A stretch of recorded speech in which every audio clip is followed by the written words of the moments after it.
D'accord, bonjour et bienvenue, comme chaque jour, à notre session d'analyse après marché. Ceci est la session d'analyse après marché. Ici, après la clôture du Nifty du marché indien et du Bank Nifty, nous examinons où se trouvait l'intérêt des acheteurs, où se trouvait l'intérêt des vendeurs, comment, ce qui s'est passé, et dans cette session en direct, nous essayons de bien lire l'empreinte après marché. Si vous êtes nouveau et souhaitez apprendre l'ordre de flux et comment utiliser GoCharting, vous pouvez rejoindre cette session en direct, tous les jours à 17 heures. Le lien de cette session en direct est téléchargé dans la communauté Telegram et la communauté Discord de GoCharting avant 17 heures. Et troisièmement, si vous utilisez déjà GoCharting, à ce moment-là, vous recevrez également une notification sur le côté droit vous indiquant de cliquer ici.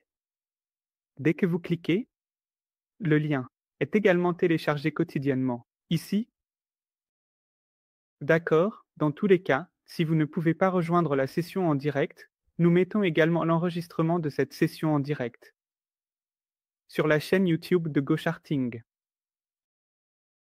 Vous trouverez le lien de toutes les chaînes YouTube de GoCharting dans la description.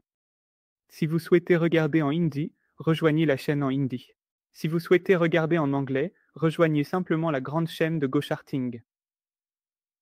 Pour regarder dans différentes langues, vous pouvez rejoindre les différentes chaînes YouTube de GoCharting.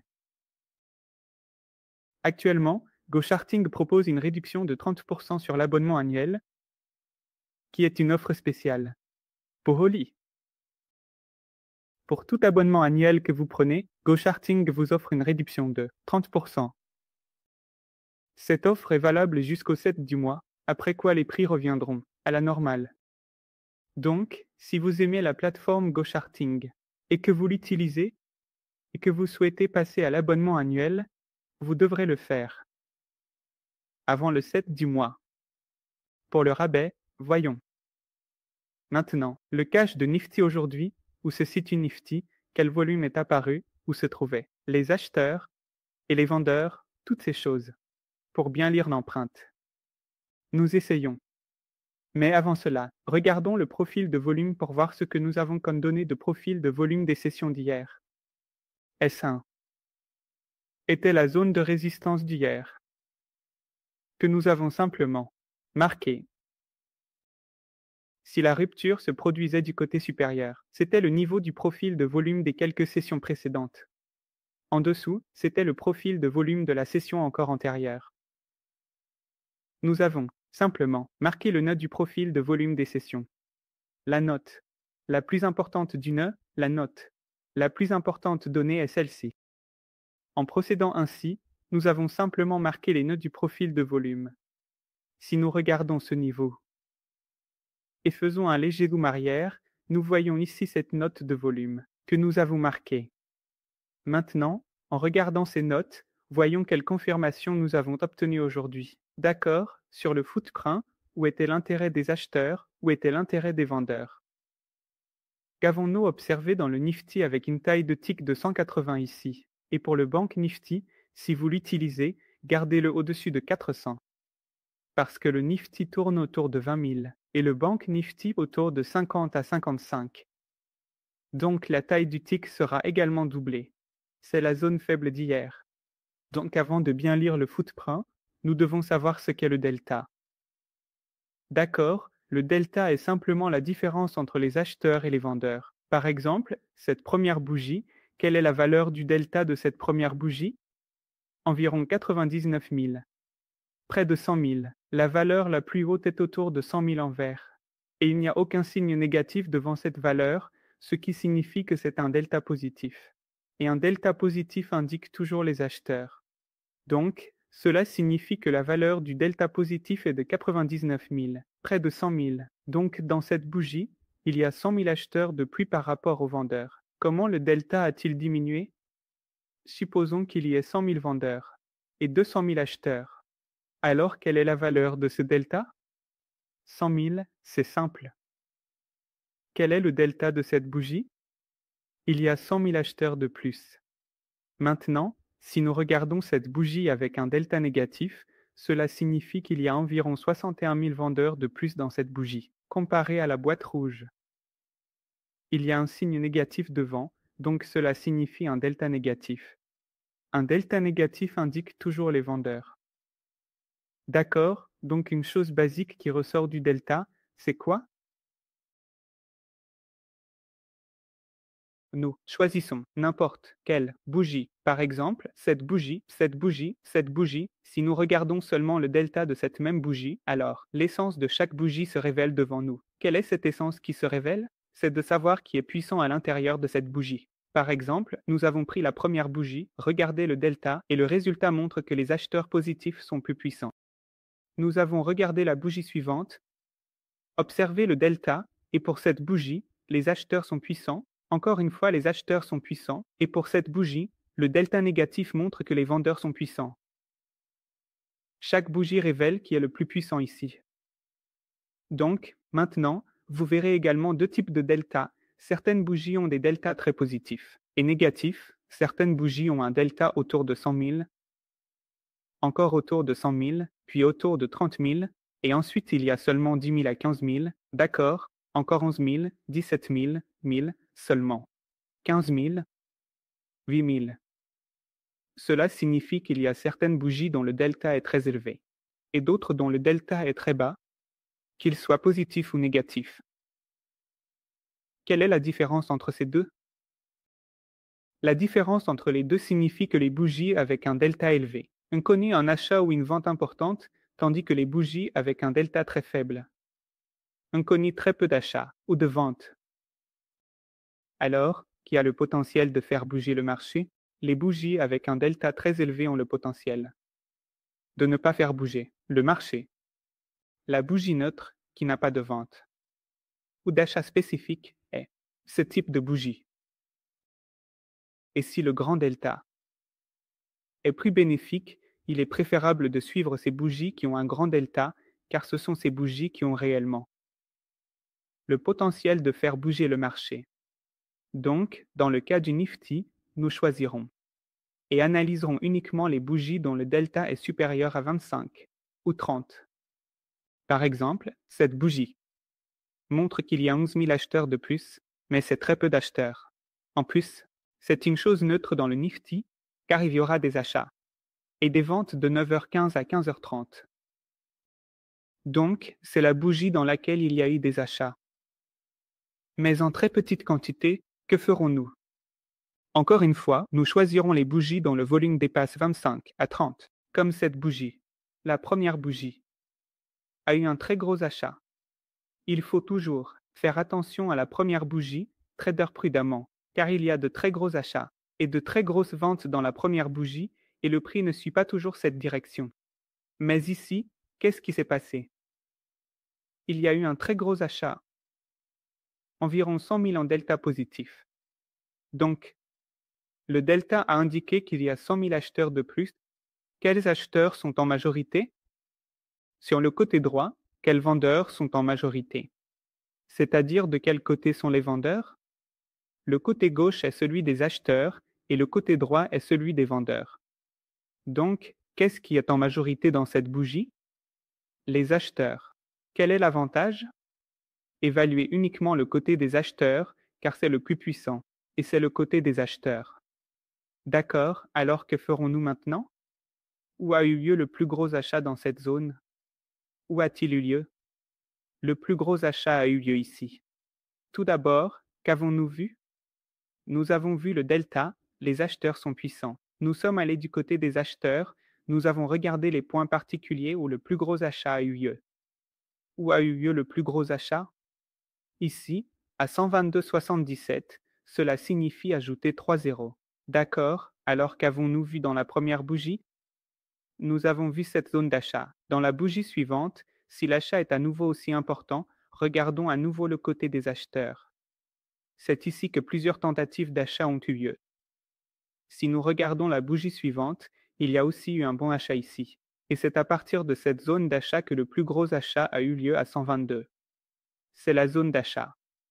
Maintenant, l'achat a commencé ici. Il est venu avec un achat continu sans aucune exception d'achat visible. Regardons ce qui s'est passé lors du pullback. Un bon pullback est arrivé, mais il n'y a aucun intérêt de la part des vendeurs pour que nous puissions dire que la tendance a changé. Un changement de tendance signifie qu'il y a eu une vente en quantité. Si une grosse vente avait eu lieu, nous pourrions dire que la tendance a changé, mais il y a eu un delta négatif d'environ 30. Un bon pullback est arrivé, il a tenu, mais ici, quel problème avons-nous rencontré? Nous avons vu une tentative de vente. Une bonne tentative de vente avec un delta d'environ 60. Et quelle est la zone de vente? Là où se trouvaient les zones d'achat, c'est là que la zone de vente a montré un delta négatif. Cette bougie a eu une bonne vente. Combien? Une vente de 48 000. Une vente de 45 000 a eu lieu, une très bonne vente. Dans la bougie suivante, il y a également eu une très bonne vente et la zone de vente a également eu une vente de 49 000. Cela signifie qu'il y a eu une tentative de briser les zones d'achat. Généralement, lorsque pendant 15 à 20 minutes, une zone d'achat ou de vente tient, ces choses sont rarement observées. Mais ici, il y a eu une tentative de vente. Une bonne tentative de vente. Le support n'a pas été bien cassé, ou après la cassure, comme il y a eu un bon pullback, mais cela manquait ici. Attendons à nouveau quelques bougies pour des confirmations. Ici, regarde, encore une fois, la plupart.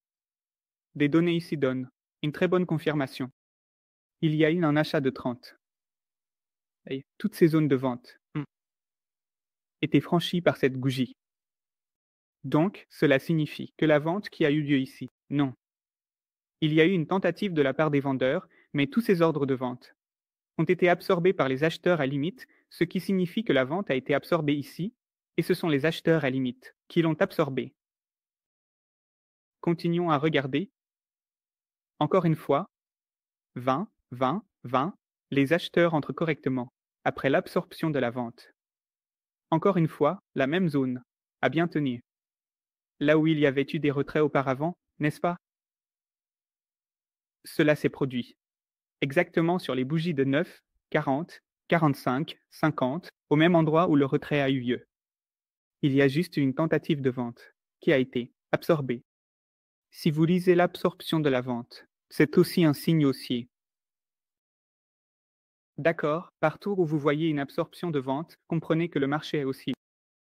Au début, on a vu un bon achat avec un gain haussier significatif. L'absorption de vente a été observée, ce qui a également donné une confirmation haussière. Encore une fois, la même zone est maintenue. Une autre tentative d'achat a eu lieu. Encore une fois, une tentative d'achat a été faite. Autour de la cinquantaine, d'accord, une nouvelle tentative d'achat a eu lieu, ce qui signifie. Qu'est-ce qui s'est passé ici? Les 45 premières bougies ont montré toute la tendance haussière. Il y a eu un bon repli. Mais une tentative de vente a eu lieu, qui a également été absorbée. La police a trouvé quelque chose. Une autre fois aussi, la police a trouvé quelque chose. Il y a eu un bon repli, et une tendance haussière s'est formée. Cette tendance haussière était un modèle solide. Car chaque fois qu'un nouveau sommet se formait, de nombreux acheteurs intervenaient. Après cela, il ne s'est rien passé de particulier dans le Nifty aujourd'hui, les acheteurs ont pris position. Et la tendance haussière a été significative. Regardez maintenant, il y avait 3 bougies, où, encore une fois, comme les 2 premières bougies, on a observé des achats consécutifs. Bon achat, où est l'achat maximum dans la première bougie? Achat de 52, où est l'achat maximum dans la bougie suivante? Achat de 94, où est l'achat maximum dans la bougie suivante? Donc, fondamentalement, c'est la zone où il y a eu le plus d'achats.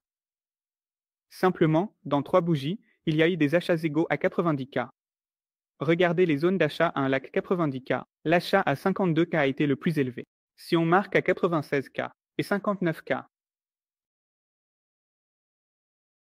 il y a eu un bon pullback, ici même. Et on a pu observer un léger mouvement latéral.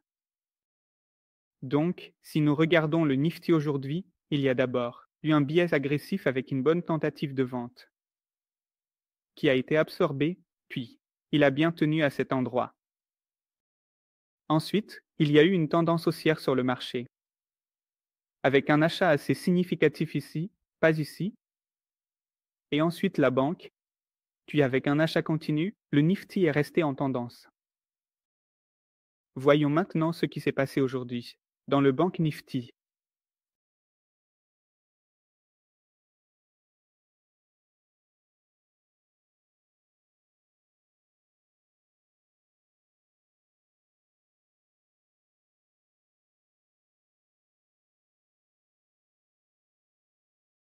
dans le Bank Nifty, le premier volume significatif est apparu sur la bougie de 9h35 et c'était la zone de vente où un delta négatif a été observé. Ici, une vente significative de 19K a eu lieu, mais le problème est que la bougie suivante a brisé cette zone de vente et ensuite, cette bougie a également vu un achat significatif de 10K. Un bon achat est arrivé et avec cet achat, il a cassé ici. Regardez, une vente de 17K a eu lieu, puis à nouveau un achat de 12K est arrivé et il est monté à partir de là. Après cela, aucun volume solide n'est apparu. La première et la dernière bougie ont vu un volume de vente, mais la bougie suivante a cassé. Cependant, chaque fois que cette zone de vente était touchée, de bons acheteurs entraient. Regardez, un achat de 11K a eu lieu, d'accord, et un achat de 14K a eu lieu. Cet achat de 14K n'a pas été cassé vers le bas. À nouveau, les acheteurs sont entrés, et dès que cette zone a été bien cassée, cela signifie qu'elle a été bien cassée, et avec l'entrée des acheteurs, une bonne tendance haussière solide est apparue ici. Dans cette tendance solide, on a vu un achat de 9K, un achat de 11K, un achat de 10K, et à nouveau, avec 10K, il n'y a pas eu d'achat aussi solide que les 20, 25, 30 qui sont apparus dans le Nifty à 11 heures. Mais oui, tout le volume qui est arrivé après avoir cassé cette zone de vente est venu du côté des achats, et un léger mouvement a été observé. C'était l'analyse d'aujourd'hui du Nifty et du Bank Nifty. Si quelqu'un a des questions, veuillez les poser et demander.